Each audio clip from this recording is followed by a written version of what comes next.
கேரளாவில் ஏடிஎம்களில் கொள்ளையடித்த கட்டுக்கட்டான பணத்துடன் கண்டெய்னரில் தமிழ்நாட்டுக்குள் வந்த கும்பல். சினிமாவை மிஞ்சும் அனல் பறக்கும் சேசிங், தோட்டாக்கள் தெறிக்க என்கவுண்டர் என அதிரடி காட்டிய தமிழ்நாடு காவல்துறை.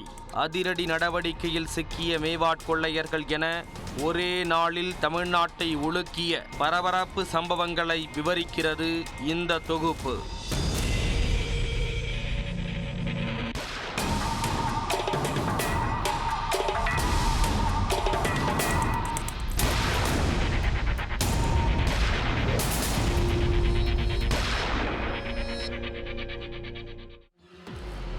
வெள்ளிக்கிழமை அதிகாலை 3 மணி முதல் 4 மணிக்குள்ளாக இருக்கும்.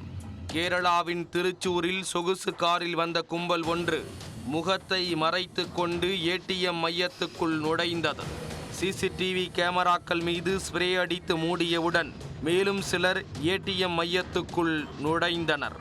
ஏடிஎம் கொள்ளை சம்பவத்தில் பயிற்சி பெற்ற அந்த வடமாநில கொள்ளையர்கள் ஏடிஎம் எந்திரத்தின் உள்ளே இருக்கும் பணத்திற்கு சேதம் ஏற்படாத வகையில் எந்திரத்தை கேஸ் வெல்டிங் மூலம் வெட்டி எடுத்து பணத்தை கொள்ளையடித்தனர். இதே பாணியில் அடுத்தடுத்து 3 ஏடிஎம் மையங்களில் கைவரிசை காட்டிய இந்த கொள்ளை கும்பல் வெள்ளை நிற சொகுசு காரில் நிதானத்துடன் தப்பிச் சென்றது. இவை அனைத்தும் கேரள காவல்துறை வெளியிட்ட சிசிடிவி காட்சிகளில் பதிவான திக் நிமிடங்கள்.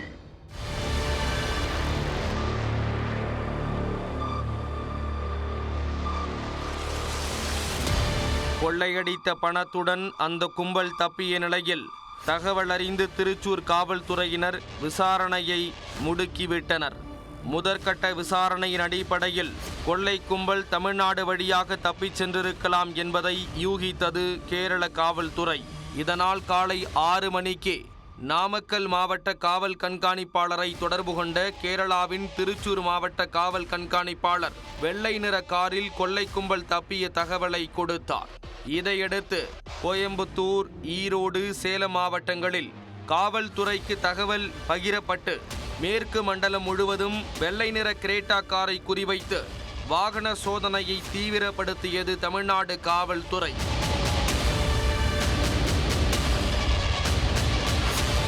திடீரென கேரளாவில் இருந்து தமிழ்நாட்டுக்கு மீண்டும் ஒரு தொலைபேசி அழைப்பு பறந்து வந்தது. அதில் கண்டெய்னர் லாரிக்குள் காரை வைத்து கொள்ளை கும்பல் பயணம் செய்யலாம் என்ற தகவலை கேரள காவல்துறை தந்தது. இதனால் கண்டெய்னர்களை கண்காணிக்க தொடங்கியது தமிழ்நாடு காவல்துறை. இந்நிலையில் காலை 8 மணியளவில் நாமக்கல் மாவட்டம் குமாரபாளையம் புறவழிச்சாலையில் உள்ள சோதனை சாவடியில் காவல்துறையினர் வாகன சோதனையில் ஈடுபட்டிருந்தனர். அப்போது ராஜஸ்தான் மாநில பதிவெண் கொண்ட கண்டெய்னர் லாரி ஒன்று காவலர்களின் சோதனைக்கு நிற்காமல் அதிவேகமாக சென்றது. இதனால் உஷாரான காவல்துறையினர் கொள்ளையர்களின் லாரியாக இருக்கலாம் என்பதை கணித்து அந்த லாரியை துரத்தி சென்றனர். இருசக்கர வாகனம், கார் ஆகிய வாகனங்களில் கண்டெய்னர் லாரிக்கு பின்னால் சென்ற காவலர்கள் சினிமா பாணியில் சேசிங்கில் ஈடுபட்டனர்.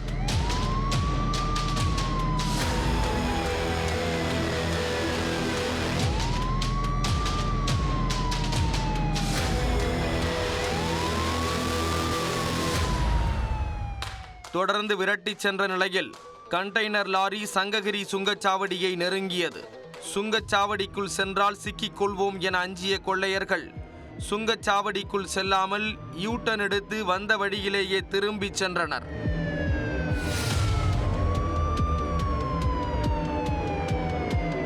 வசமாக சிக்கிக் கொண்டவர்களை எப்படி தப்ப விடுவோம் என காவல்துறையும் சேசிங் செய்து விடாமல் பரபரத்தது. இதனால் எந்த வழியாக செல்ல வேண்டும் என முடிவு செய்ய முடியாமல் திணறிய கொள்ளையர்கள் சங்ககிரி சுங்கச்சாவடி அருகே கண்டெய்னர் லாரியில் 2 முறை ஒரே வழியிலேயே மீண்டும் சுற்றி வந்தனர். பின்னர் வெப்படை வழியாக கண்டெய்னர் லாரியை திருப்பிய கொள்ளை கும்பல் காவல்துறையினர் தொடர்ந்து துரத்தியதால் அதிவேகமாக சென்றது. அப்போது ஓரிடத்தில் மீண்டும் யூட்டன் போடும்போது 2 இருசக்கர வாகனங்கள் மற்றும் ஒரு கார் மீது மோதி அவற்றை தரதரவென இழுத்துச் சென்றது.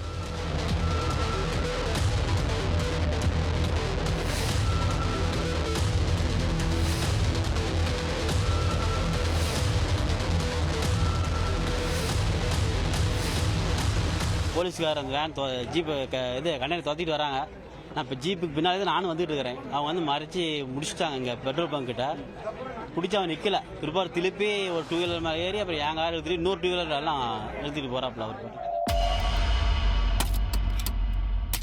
விபத்தை ஏற்படுத்திவிட்டு நிற்காமல் சென்றதால் ஆத்திரமடைந்த அப்பகுதி மக்களும் நெடுஞ்சாலை துறையினரும் காவலர்களுடன் இணைந்து கண்டெய்னர் லாரியை துரத்த தொடங்கியதால் அங்கு பரபரப்பு தொற்றிக் கொண்டது. லாரி மீது பொதுமக்கள் கற்களை வீசி தாக்கிய நிலையில் அனைவரும் இணைந்து சன்னியாசிப்பட்டியில் லாரியை மடக்கி பிடித்தனர். அப்போது லாரியின் முன்பகுதியில் ஓட்டுநர் ஜுமானுடன் சேர்ந்து 5 பேர் இருந்தனர். நம்ம பிடிச்சிருவோங்கிறனால அவன் ரேஷன் நெக்லிஜென்ட்டா அவன் டிரைவ் பண்ணான். ரொம்ப ரேஷா டிரைவ் பண்ணி போறான். முன்னாடி இருக்கக்கூடிய 2 வீலரோ காரோ எதையுமே அவன் பார்க்கல. அவனோட இன்டென்ஷன் தப்பிக்கணும்னு. உயிருக்கு அச்சுறுத்தல் ஏற்படுத்திய கொள்ளையர்கள் மீது ஆத்திரத்தில் இருந்த மக்கள் போலீஸை முந்திக் கொண்டு லாரியில் இருந்தவர்கள் மீது சரமாரியாக தாக்குதலை நடத்தினர்.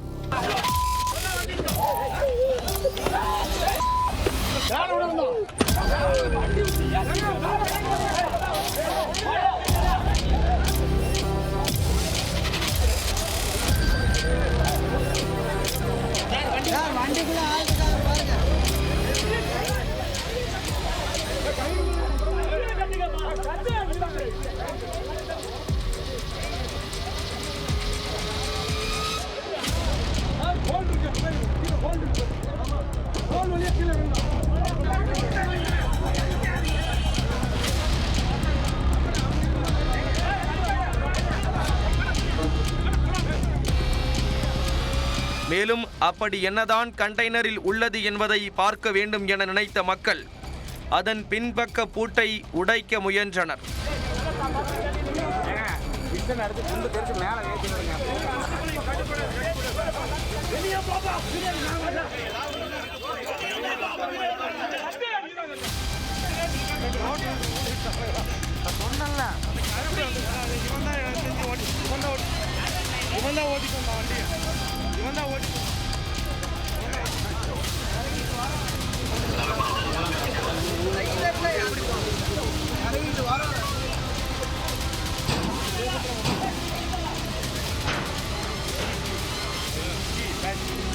உடனடியாக நிலைமையை கட்டுக்குள் கொண்டு வந்த காவல்துறையினர் அந்த லாரியை சன்னியாசிப்பட்டியிலிருந்து வெப்படை காவல் நிலையத்திற்கு கொண்டு வர முடிவு செய்தனர்.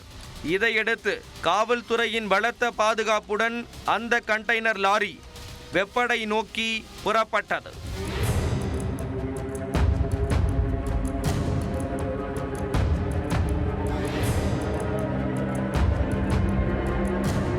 சிறிது தூரம் சென்ற நிலையில் லாரியின் கண்டெய்னரை பலமாக தட்டுவது போன்ற சத்தம் கேட்டது.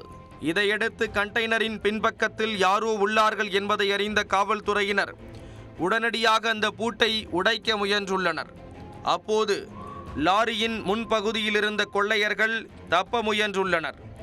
அவர்களை காவல்துறையினர் விரட்டி சென்ற நிலையில் கொள்ளையர்களுக்கும் காவலர்களுக்கும் இடையேயான மோதல், அதைத் தொடர்ந்து என்கவுண்டர் என பரபரப்பு சம்பவங்கள் சில நிமிடங்களில் நடைபெற்று முடிந்ததாக கூறுகிறார் சேலம் சரக டிஐஜி உமா. டிரைவர் ஜுமான் அப்படிங்கிறவர் தான் அவர் டிரைவ் பண்ணிட்டு வராரு. கூட நம்ம போலீஸ் வராங்க. முன்னாடி போலீஸ், பின்னாடியும் போலீஸ் போட்டு அந்த வண்டி வருது. அப்படி வரும்போது கண்டெய்னர் லாரி வந்து பின்னாடி வந்து ரொம்ப டேமேஜிங் சவுண்டு, ஒரு சத்தம் கேட்குது. சத்தம் கேட்டோடனே பின்னாடி இருக்கிற வண்டியை நிறுத்திட்டு டிரைவர்கிட்ட சொல்லி வண்டியை நிறுத்த சொல்லி அந்த கதவை திறக்க சொல்கிறோம். கதவை திறக்க சொல்லும் போது கதவை திறந்து பார்க்கும்போது 2 பேர் உள்ளே இருக்காங்க. ஜுமான் வந்து வண்டியை அந்த கதவை கண்டெய்னருடைய கதவை அவர் தான் திறக்க முடியும். அவர் தான் திறந்து தராரு. திறக்கும் போது உள்ளேருந்து ஒரு ப்ளூ கலர் பேக்கோட இறங்கி குதிக்கிறான். குதிச்சு ஓடுறான். ஜுமான் நீ ஓடு அப்படிங்கிற மாதிரி அவனுக்கு சொன்னோடனே அவன் வேகமாக ஓடுறான். நம்ம இன்ஸ்பெக்டர் பக்கத்தில் நின்று இருந்தவரை ஒரு சின்ன கொண்டி மாதிரி ஒரு வெப்பனை வச்சு கிழிச்சிட்டு அவரை தள்ளி விட்டுட்டு ஜுமான் பின்னாடி ஃபாலோ பண்ணுறோம். எஸ்ஐ இதை பார்த்துட்டு எஸ்ஐ கூட இருந்தவர் போறாரு. அதுக்கப்புறமா இன்ஸ்பெக்டரும் ஃபாலோ பண்ணி போறாங்க. அந்த தோப்புக்காடு கீழே பார்த்தீங்கன்னா துரத்திட்டு போகும்போது ஒரு ஓடை மாதிரி போகுது. அந்த ஓடையில் இறங்கி ஃபர்ஸ்ட் போகிற அசருதீன் அப்படிங்கிறவர் ஃபர்ஸ்ட் ஓடிடுறாரு. அவர் பணப்பையோட ஓடுறாரு. ஜுமான் போனவர் வலிக்கு விழுந்துடுறாரு. அதை வந்து நம்ம எஸ்ஐ செக்யூர் பண்ண போறாரு. எஸ்ஐ வந்து அவன் அட்டாக் பண்ணிட்டு எஸ்ஐ தடுமாறி கீழே விழுந்துறாரு. விழுந்த உடனே அவன் ஜுமான் வந்து மீண்டும் அவர் வந்து அசால்ட் பண்ண போகும்போது இன்ஸ்பெக்டர் வந்து பின்னாடி ஃபாலோ பண்ணிட்டு வந்தவர் ஜுமானை சுட வேண்டியதாயிடுச்சு. அதனால அவர் சுட்டுறார். காலை 10:45 மணியளவில் நடந்த என்கவுண்டரில் லாரி ஓட்டுநர் ஜுமான்தீன் சம்பவ இடத்திலேயே சுருண்டு விழுந்து உயிரிழந்தார். துப்பாக்கிச்சூடு சத்தம் கேட்டு சிறிது தூரத்தில் இருந்த மற்றொரு கொள்ளையரான அஸ்ரு திரும்பி பார்த்துள்ளார். அப்போது அஸ்ருவை நோக்கி துப்பாக்கியை நீட்டி எச்சரித்த காவல் ஆய்வாளர் தவமணி சரணடையுமாறு அறிவுறுத்தி உள்ளார். ஆனால் கையில் வைத்திருந்த பணப்பையை கீழே போட்ட அசாருதீன் அருகே கிடந்த கற்களை எடுத்து ஆய்வாளரை நோக்கி சரமாரியாக வீசத் தொடங்கினார். இதையடுத்து துப்பாக்கியால் அஸ்ருவின் காலில் சுட்டு ஆய்வாளர் கைது செய்தார்.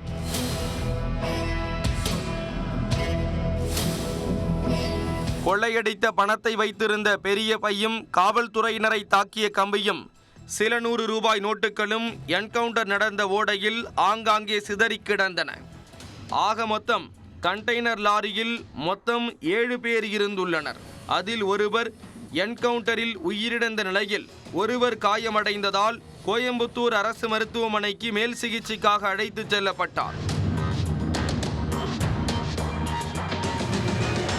லாரியில் இருந்த இப்ரான், முகமது குக்ராம், சவுகின் கான், ஷபீர், முபாரக் ஆகிய 5 பேரும் கைது செய்யப்பட்ட நிலையில் அவர்களிடம் சேலம் சரக டிஐஜி உமா மற்றும் நாமக்கல் எஸ்பி ராஜேஷ் கண்ணா ஆகியோர் விசாரணை நடத்தினர். இவங்க வந்து ஏடிஎம் ஃபோக்கஸ் பண்ணி ஏடிஎம் பணத்தை திருடுறது தான் இவங்களோட எம்மு. இவங்க பெரும்பாலும் ஹரியானாவில் பல்வால் டிஸ்ட்ரிக்ட் இப்போ நம்ம செக்யூர் பண்ணியிருக்கவங்க ஒரு 5 பேர் பல்வால் டிஸ்ட்ரிக்ட்டும் இன்னொன்று வந்து நூ டிஸ்ட்ரிக்ட்னு சொல்லிட்டு இந்த 2 டிஸ்ட்ரிக்டை சேர்ந்தவங்களா இருக்கிறாங்க. இனி ஃபர்தராக வந்து நம்ம என்கொயரியில் தான் இவங்களோட ரோல் என்ன ஏது அப்படிங்கிறது வந்து நம்ம கண்டுபிடிக்கணும். இந்த ஹரியானா கொள்ளை கும்பலை பவாரியா கும்பல் என கூற முடியாது என தெரிவித்த டிஐஜி உமா, இவர்கள் பகல் நேரங்களில் சொகுசு கார்களில் நோட்டமிட்டு அதிகாலை நேரங்களில் எஸ்பிஐ ஏடிஎம்களை குறிவைத்து கொள்ளையடிக்கும் கும்பல் என்றும் கூறினார். இவங்களோட இதே வந்து ஏடிஎம்ல இருக்கக்கூடிய பணங்கள் பர்டிகுலராக அவங்க என்ன சொல்றாங்க அப்படின்னா, எஸ்பிஐ ஏடிஎம்ல எப்பவுமே பணம் லோட் பண்ணிட்டே இருப்பாங்க, நிறைய பணம் அங்கே தான் அதிகமாக லோட் பண்ணுவாங்க, அதனால எஸ்பிஐ ஏடிஎம் வந்து இவங்க டார்கெட் பண்றாங்க. ஏடிஎம் கொள்ளை சம்பவத்தை அரங்கேற்ற முழு திட்டத்துடன் தான் இவர்கள் ஹரியானாவிலிருந்து புறப்பட்டதாக அவர் கூறினார். கேரளாவில் கொள்ளையடிக்க ஹரியானாவிலிருந்து 3 பேர் கார்களிலும் 2 பேர் கண்டெய்னரிலும் 2 விமானத்திலும் வந்தது காவல்துறையினரின் விசாரணையில் தெரிய வந்தது. சென்னையில் கண்டெய்னர் லாரியிலிருந்து சரக்குகளை இறக்கி வைத்த பின்பு விமானத்தில் வந்தவர்களுடன் இணைந்து கொள்ளையில் ஈடுபட்டதும் தெரிய வந்துள்ளது. பின்னர் காலியாக உள்ள கண்டெய்னருக்குள் காரை மறைத்து வைத்துக் கொண்டு சொந்த ஊருக்கு செல்ல இந்த கும்பல் திட்டமிட்டிருந்ததாக டிஐஜி உமா தெரிவித்தார்.